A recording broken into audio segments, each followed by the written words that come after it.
മുനമ്പം വഖഫ് ഭൂമി പ്രശ്നത്തിൽ സർക്കാർ വിളിച്ച ഉന്നതതല യോഗത്തിൽ അനുകൂല നിലപാടുണ്ടാകുമെന്നാണ് ഈ സമരസമിതിയുടെ പ്രതീക്ഷ. ഈ പ്രദേശത്തെ 610 കുടുംബങ്ങളുടെ റവന്യൂ അവകാശങ്ങൾ പുനഃസ്ഥാപിക്കുക, വഖഫ് ബോർഡിൻ്റെ അവകാശവാദം അവസാനിപ്പിക്കുക എന്നിവയാണ് സമരസമിതിയുടെ ഏറ്റവും വലിയ പ്രധാന ആവശ്യങ്ങൾ.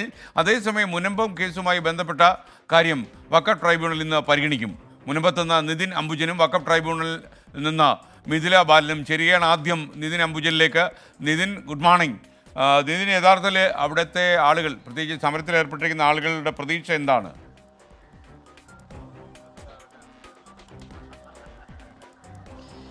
എസ്കെൻ, ഗുഡ് മോർണിംഗ്. സമരത്തിലുള്ള ആളുകളുടെ പ്രതീക്ഷ ഇന്നത്തെ മുഖ്യമന്ത്രിയുടെ യോഗത്തിൽ ഒരു സുപ്രധാനപ്പെട്ട തീരുമാനം ഉണ്ടാകുമെന്നാണ്. താൽക്കാലിക പരിഹാരത്തിനപ്പുറം ഒരു ശാശ്വത പരിഹാരമാണ് ഇവർ ആവശ്യപ്പെടുന്നത്. കാരണം റവന്യൂ അവകാശങ്ങൾ 2.5 വർഷമായി അവകാശങ്ങൾ നിഷേധിക്കപ്പെട്ട ഒരു സമൂഹമാണ് ഇവിടെ കഴിയുന്നത്. അതുകൊണ്ട് തന്നെ റവന്യൂ അവകാശങ്ങൾ പുനഃസ്ഥാപിക്കണം. കൂടാതെ ഈ വഖഫ് ഭൂമി ബന്ധപ്പെട്ട അവരുടെ അവകാശമെല്ലാം തന്നെ ഇതിൽ സർക്കാർ ഇടപെട്ടുകൊണ്ട് ഒരു ശാശ്വത പരിഹാരം ഉണ്ടാകണമെന്നൊരു ആവശ്യമാണ് മുന്നോട്ട് വയ്ക്കുന്നത്. എന്തായാലും വൈകിട്ട് 4 മണിക്കാണ് മുഖ്യമന്ത്രി വിളിച്ച യോഗം.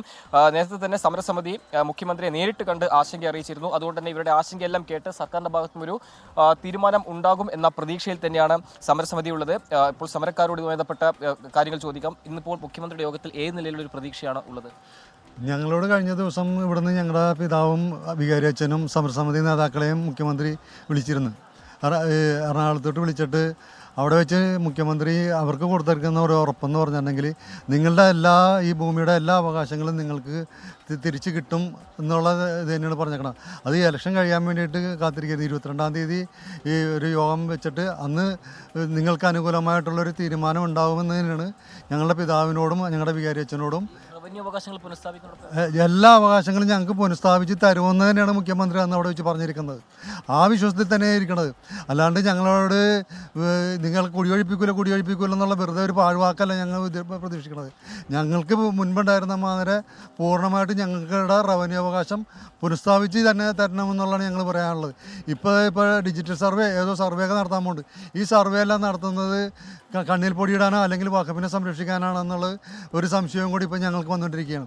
ഞങ്ങളെ സംബന്ധിച്ചിടത്തോളം ഞങ്ങൾക്ക് ഇപ്പോൾ ഈ 610 പാവപ്പെട്ട കുടുംബങ്ങൾക്ക് ഉള്ള ജനങ്ങൾക്ക് എല്ലാവർക്കും മുഖ്യമന്ത്രിനോടായാലും ഇവിടെയുള്ള ഞങ്ങളെ അനുകൂലിക്കുന്നവരായാലും പ്രതികൂലിക്കുന്നവരായാലും അവരോടൊക്കെ ഞങ്ങൾക്ക് പറയാനുള്ളത്, ഞങ്ങളിവിടെ കുടിയൊഴിപ്പിക്കില്ല എന്ന് പറഞ്ഞാൽ മാത്രമല്ല, ഞങ്ങൾ വില കൊടുത്ത് വാങ്ങിയ ഞങ്ങളുടെ ഈ ഭൂമിയിൽ നിന്ന് ഞങ്ങൾക്ക് ഒരു കാരണവശാലും ഞങ്ങൾ ഇറങ്ങി കൊടുക്കുകയില്ല.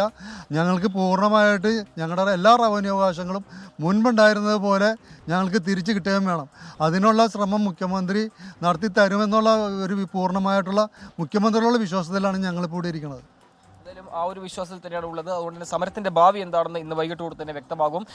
ഇപ്പോൾ കഴിയുന്നവർക്ക് മാത്രമല്ല അടുത്ത തലമുറയിലെ ആളുകൾക്കും ഒരു കുടിയൊഴിപ്പിക്കൽ ഭീഷണിയില്ലാതെ ഇവിടെ തുടരണം എന്നൊരു ആവശ്യമാണ് ഇവർ മുന്നോട്ട് വയ്ക്കുന്നത്. നമുക്കറിയാം, സിദ്ദിഖ് സേട്ട് ഫറൂഖ് കോളേജിന്റെ ഭൂമി കൈമാറി, പിന്നീട് ഫറൂഖ് കോളേജ് ഭൂമി പ്രദേശവാസികൾ വിറ്റിരുന്നു. ഇതടക്കമുള്ള രേഖകൾ എന്തായാലും പരിശോധിക്കുന്നുണ്ട്. അതിനുശേഷം മാത്രമേ ഒരു അന്തിമ തീരുമാനം സ്വീകരിക്കുകയുള്ളൂ. നമുക്കറിയാം, നിയമത്തിന്റെ നൂലാമാലകൾ ഇതിലുണ്ട്. അതുകൊണ്ട് തന്നെ സർക്കാർ എന്ത് നിലപാട് സ്വീകരിക്കുമെന്നത് ഏറെ പ്രധാനപ്പെട്ടതാണ്. സമരത്തിന്റെ ഭാവി അതിനുശേഷം മാത്രമേ നമുക്ക് വ്യക്തമാവുകയുള്ളൂ. എന്തായാലും മുഖ്യമന്ത്രിയുടെ ഉറപ്പ് ലഭിച്ച ശേഷം നമുക്ക് വ്യക്തമാകും ഒരുപക്ഷെ സമരം തുടരുമോ അതല്ല റവന്യൂ അവകാശങ്ങൾ പുനഃസ്ഥാപിക്കാൻ എന്ത് നിലപാട് സർക്കാർ സ്വീകരിക്കും എന്ന കാര്യത്തിലൊക്കെ ഇന്നത്തെ 4 മണിയുടെ യോഗം വളരെ നിർണായകമാണ്. SKN. Thank you. Mithila Balan കൂടി ഈ വിഷയത്തിൽ പ്രതികരിക്കാൻ നമുക്കൊപ്പം ചേരുന്നു. Mithila, good morning. എന്തൊക്കെയാണ് നമുക്ക് ലഭിക്കുന്ന പ്രതികരണങ്ങൾ ഇക്കാര്യത്തിൽ?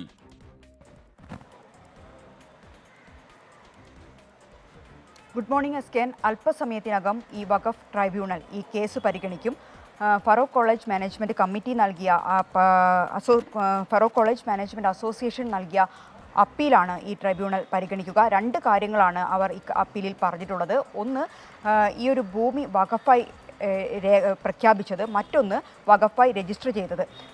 2019 ഈ ഒരു വഖഫ് ഭൂമിയായി വഖഫ് ബോർഡ് അതായത് ഫറൂഖ് കോളേജ് വിൽപ്പന നടത്തിയെന്ന് പറയപ്പെടുന്ന ഈ ഭൂമി വഖഫിൻ്റെ ഭൂമിയാണെന്ന് പറഞ്ഞ് അവർ വഖഫ് ബോർഡ് പ്രഖ്യാപിച്ചത് 2019. ഇത് ഫറൂഖ് കോളേജിൻ്റെയോ അല്ലെങ്കിൽ മാനേജ്മെൻറ്റ് അസോസിയേഷൻ്റെയോ യാതൊരു അറിവോടെയോ അല്ലെങ്കിൽ അവരോട് ചോദിക്കാതെയോ ആണ്, ഏകപക്ഷീയമായിട്ടാണ് ഈ ഒരു നടപടി.